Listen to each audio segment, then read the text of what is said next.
Mesdames, Messieurs, cher Laurent Lebon, je suis très heureux de vous accueillir ici. Je suis très heureux de voir cette affluence. Nous avons presque manqué de place. C'est une très bonne chose.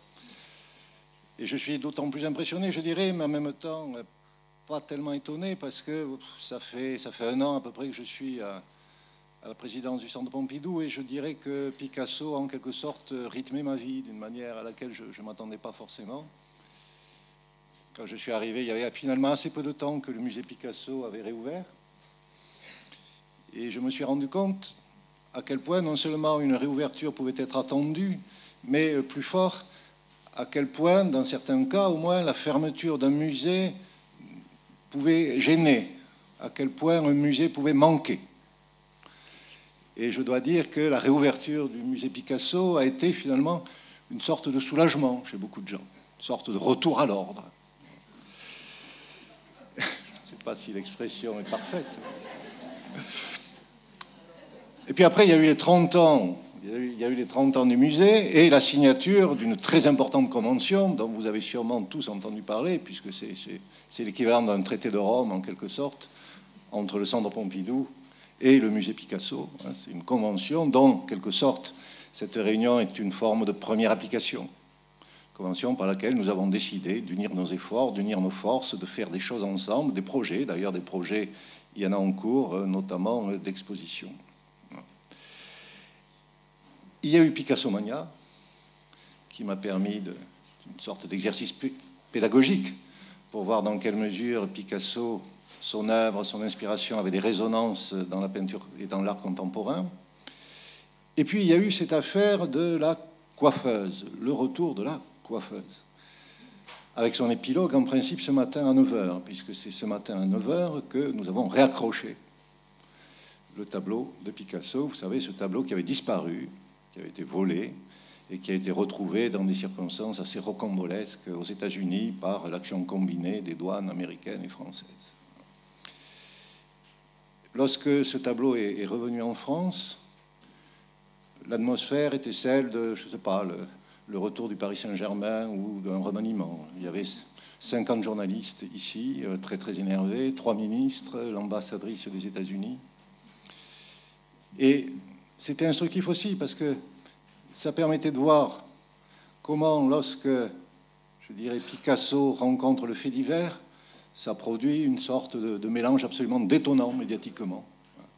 Parce que, vous savez, la presse attend toujours qu'on raconte une histoire, mais Picasso, par lui-même, est une histoire, je dirais.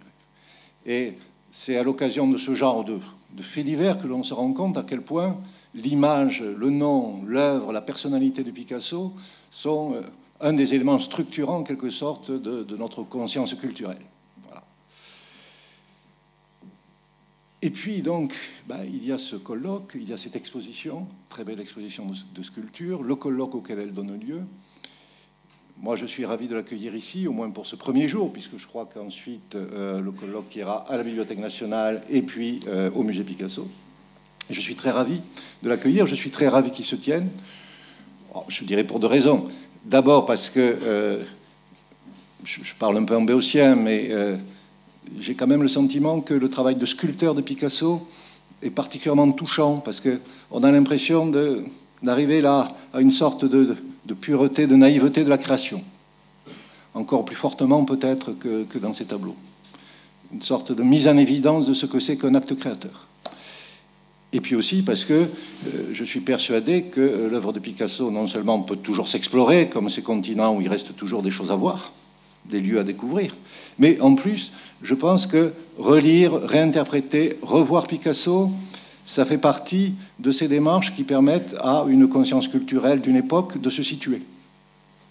Il y a un aspect réflexif, finalement, dans la redécouverte ou l'étude, la révision de l'œuvre de Picasso.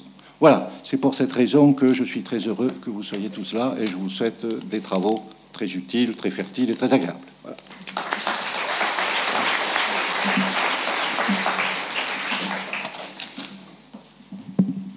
Mesdames, Messieurs, chers amis, Monsieur le Président, cher Serge, finalement, il y a cette formule un peu rapide, mais puisqu'on est dans une année de football, paraît-il, à la fin, c'est toujours l'Allemagne qui gagne. Voilà.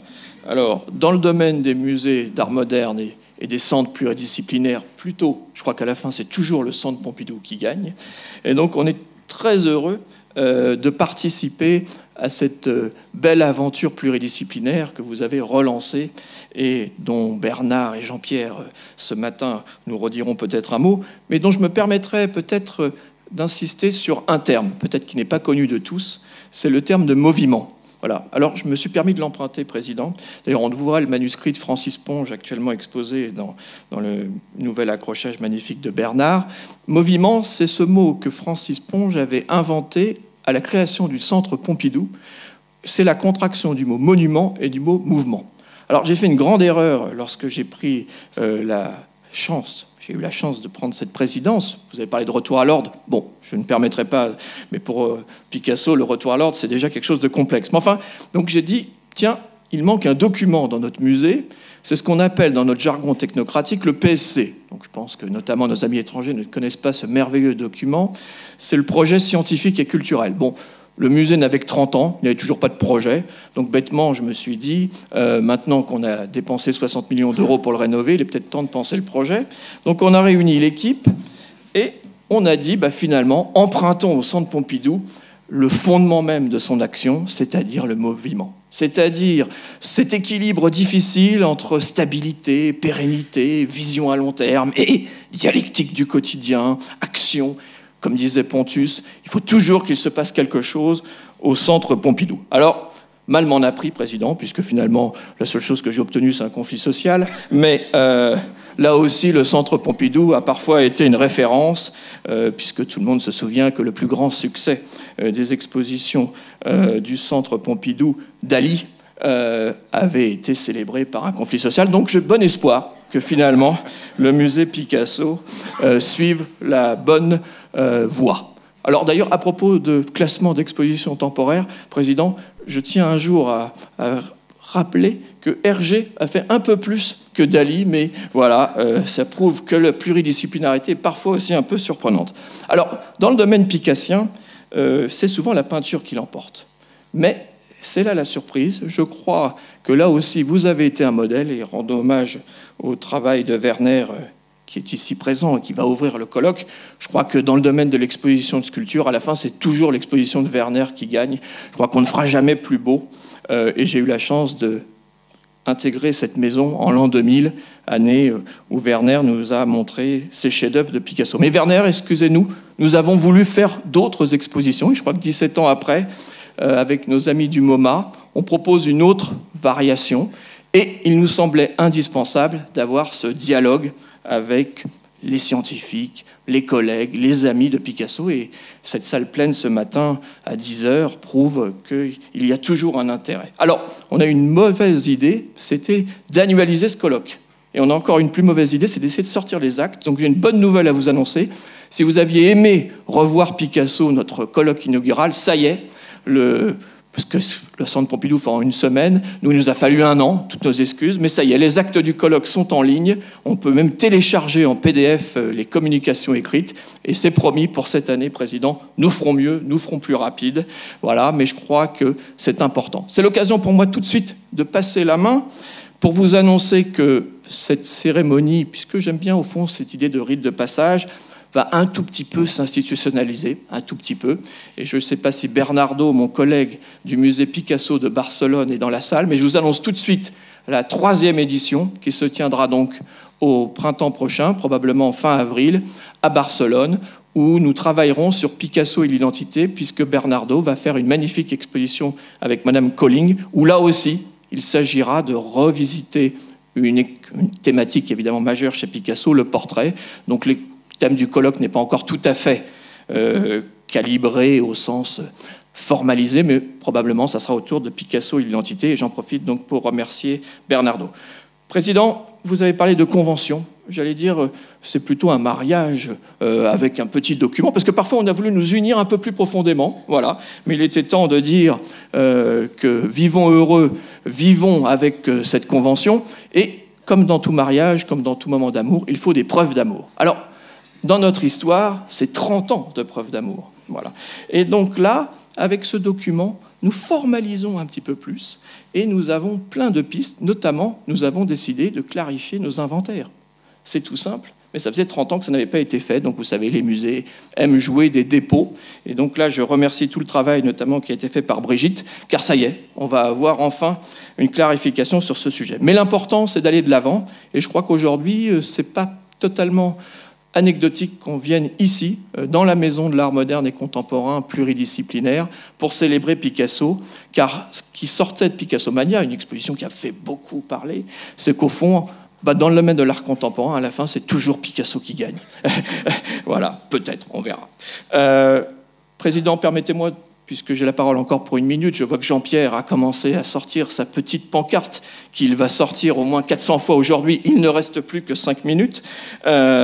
Pour vous remercier, ainsi que toutes vos équipes, évidemment au premier chef le musée, j'allais dire un petit peu ma maison, voilà, une maison que j'aime. Bernard, Brigitte n'ont pas manqué de soutenir dès le début cette aventure. Et puis Jean-Pierre, qui est aussi un ami du musée au fond, puisqu'il est toujours le rédacteur en chef de cette revue que le monde entier nous envie, les Cahiers, et avec Inès Hensler, je crois qu'ils n'ont pas manqué, sous la haute férule de votre directrice du développement culturel, que ce colloque soit un succès, et en tout cas la fréquentation de ce matin le prouve.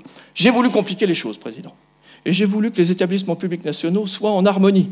Et donc, j'ai voulu que ce colloque soit aussi chez nos amis de la Bibliothèque nationale. Ça célèbre aussi le départ de Bruno, un ami de cette maison. Et donc, j'espère que vous serez tous demain au site François Mitterrand, aussi à des heures matinales, pour voir l'autre volet de ce qui est aussi la raison du choix de la sculpture, puisque vous savez que nous célébrons l'artiste Barcello, qui a la chance de pouvoir présenter son travail lui aussi pluridisciplinaire. Et j'espère que vous serez là avec nous demain. Donc c'est l'occasion pour moi de saluer Bruno et Thierry Grillet et Jean-Loup Graton qui ont beaucoup œuvré pour cette aventure.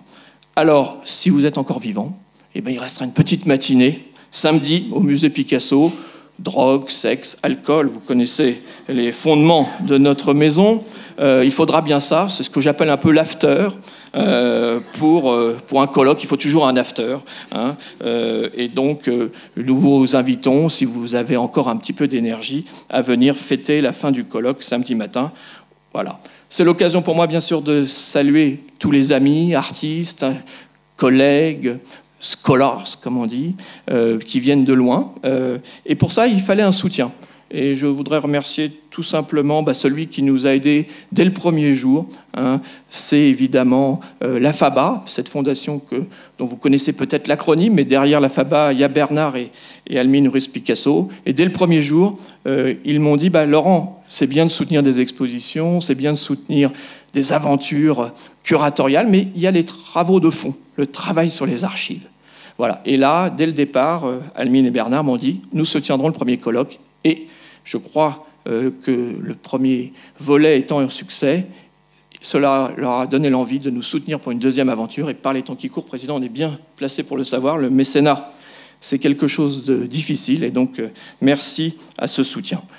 Derrière Picasso, il y a évidemment une immense famille. Et Picasso Administration, j'ai cru voir Madame Pinault, je ne sais pas où elle est, bien sûr, nous a soutenus dans toute l'aventure, car il y a de la formalisation. Et donc, je voudrais aussi les saluer. Voilà, j'ai été trop long, Président, mais vous me connaissez bien. Je crois qu'il faut annoncer l'avenir et tout simplement vous dire que, comme preuve d'amour, nous souhaiterions vous accueillir. Voilà, donc pour fêter votre 40e anniversaire, non pas celui du Président, qui est beaucoup plus jeune, mais celui du Centre Pompidou, nous avons une petite idée que je crois vous avez approuvée, c'est d'accueillir quelques œuvres du Musée national d'art moderne, ce don magique de Pablo Picasso en 1947, et donc vous pourrez les voir dans une autre disposition pour célébrer dans une myriade, une constellation d'événements pour le 40e anniversaire du Centre en 2017, là, au bout de la rue. Chers amis, merci à tous, que la force soit avec vous, Picasso vaincra.